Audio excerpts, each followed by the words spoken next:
जिससे कि मदरसे का काम चलता है, बच्चे तालीम लेते हैं। अब आ जाइए आप तालीम के सर्वे पे। मैं ये नहीं मानती हूँ कि मदरसे में तालीम ख़राब दी जाती है। ऐसे 5 उंगलियाँ बराबर नहीं होती है। अगर एक आध मदरसे में थोड़ा सा कम है तो वो और पैने नज़र से तेज़ हो जाएंगे, वो और अपने में कंपटीशन करेंगे।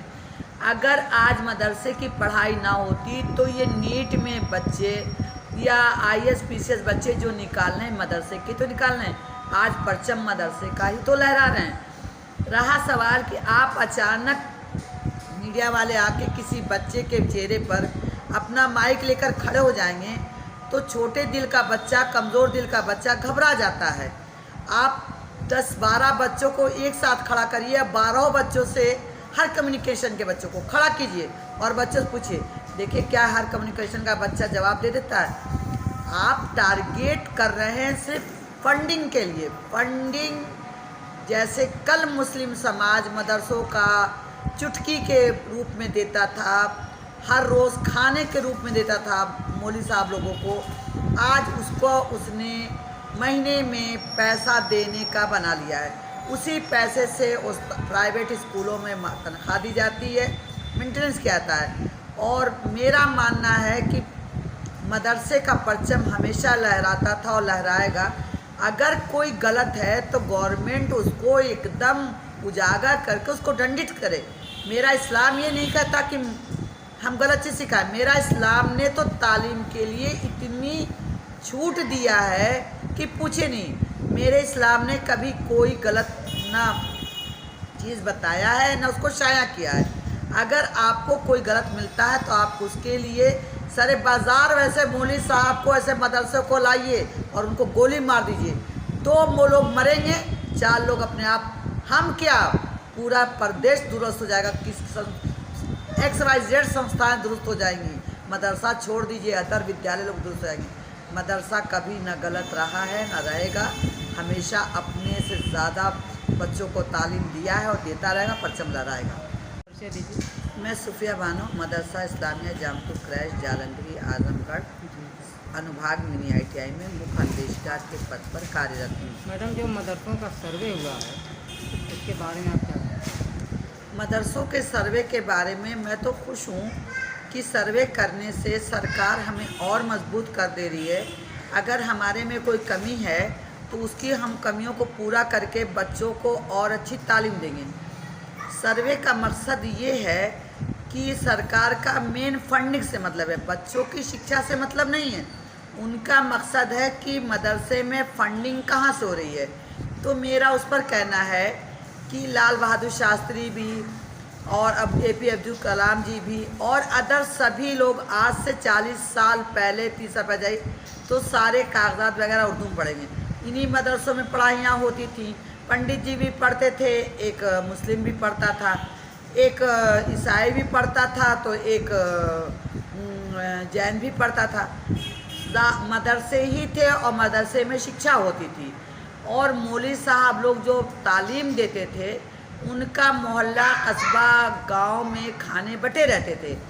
उनका तीनों टाइम उसी में से बच्चे जाते थे, खाना ले आते थे। ऐसे उनके जायके भी बदलते रहते थे, हर रोज़ डेली खाना खाता। और हफ्ते में चुटकी वसूली जाती थी। उन चुटकियों को रखते हुए जब महीने में इकट्ठा हो जाता था तो उसको फ़रोख्त किया जाता था। जो बिककर दाम आते थे उनसे उनके महीने की तनख्वाह दी जाती थी। आज उसी चुटकी चंदे को खाने को मुस्लिम समाज ने कन्वर्ट कर दिया है रुपए में। वो खाना ना देकर करते हैं और हरकतें करते हैं। हम कह रहे हैं कि इस मदरसे की सर्वे से पहले थोड़ा जो बेसिक एजुकेशन है प्राइमरी स्कूल का करा लेते, जहां वो टीचर्स को तनख्वाह देते हैं, सारा उसकी देखरेख सरकार के उसमें हो रही है। वहाँ की हालात ये है कि सड़ी खिचड़ी खा के बच्चे बीमार पड़ रहे हैं, उस पे उनका सर्वे उनके नज़र नहीं जा रहा है। और दुर्भाग्य है, आज़ाद हिंदुस्तान के 75 साल बाद 55 महीने का जो है शिक्षकों का तनख्वाह नहीं मिल पा रहा है। शिक्षक अलग परेशान हैं और इस आज़ादी के बाद 84% इस देश की जनसंख्या प्राइमरी स्कूल में पढ़ती थी। आज क्या वजह है कि वो 11% से भी कम आज बच्चे वहाँ पढ़ रहे हैं? इस पे उनका सर्वे क्यों नहीं होता है?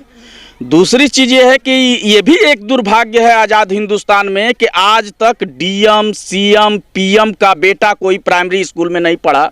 इनके बच्चे इंग्लिश मीडियम स्कूल में पढ़ते हैं, लंदन, फ्रांस और अमेरिका में पढ़ते हैं।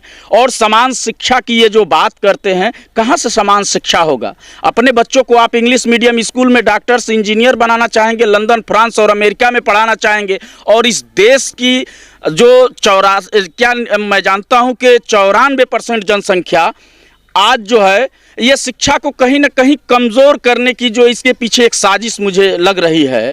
आज देख लीजिए कि आज बच्चे जो है प्राइवेट स्कूलों, आज जो प्राइवेटेशन जो हो रहा है, शिक्षा के साथ साथ अलग अलग कंपनियों का भी हो, लेकिन मैं शिक्षा पे बात करना चाहता हूँ कि ये जो प्राइवेटेशन हो रहा है ये देश के लिए खतरा है। इस पे रोक लगना चाहिए। आज जिस तरीके से उसको प्रमोट किया जा रहा है, आज जिस तरीके से मोदी जी अपने उद्योगपति दोस्तों के हाथों में जिस तरीके से इस देश का संसाधन सौंप रहे हैं, उससे इस देश को खतरा है। आज जिस तरीके से आज मदरसे में जो कह रहे हैं, मदरसे में देखिए मैथ्स भी पढ़ाया जाता है, साइंस भी पढ़ाया जाता है, कंप्यूटर्स भी पढ़ाए जाते हैं। जिस मॉडर्न की बात कर रहे हैं उस मॉडर्न को करने के नियत से करें और इसमें सरकारी अनुदान दें तो बात समझ में आती है सर्वे का। अब ये बदले की भावना से अभी तो ये सर्वे की बात कर रहे हैं, ये इसके पहले जब भी सर्वे कराए हैं उसमें बता दीजिए इनको ये इनका देखने का चश्मा अलग है। इनको मदरसे में आतंकवादी नज़र आते हैं। भाई आतंकवाद के आड़ में जिस तरीके से मदरसों को बदनाम किया गया, ये इसी आजमगढ़ को आतंक का गढ़ कहा गया, क्या आप भूल गए?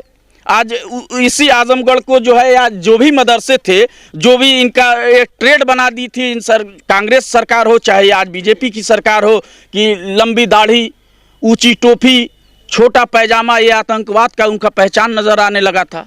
ये पहले अपनी नज़रिए को बदलें जी। सरकार सर्वे के पहले अपने नज़रिए को बदले। वैसी साहब किस वे में इंटरव्यू दिए हैं ये उनसे सवाल होना चाहिए। मेरा ये मानना है कि बिल्कुल राजनीति इसको लेके हो रही है। राजनीति वैसी साहब कर रहे हैं। राजनीति वैसी साहब मैं कह रहा हूं कि वो किस वे में किए हैं, राजनीति के वे में किए हैं या उनकी क्या मानसिकता है ये तो वो बताएंगे, उनके पार्टी के लोग बताएंगे। लेकिन मेरा ये मानना है कि सरकार बिल्कुल सर्वे करे और मदरसों को प्रमोट करे। जी चलिए।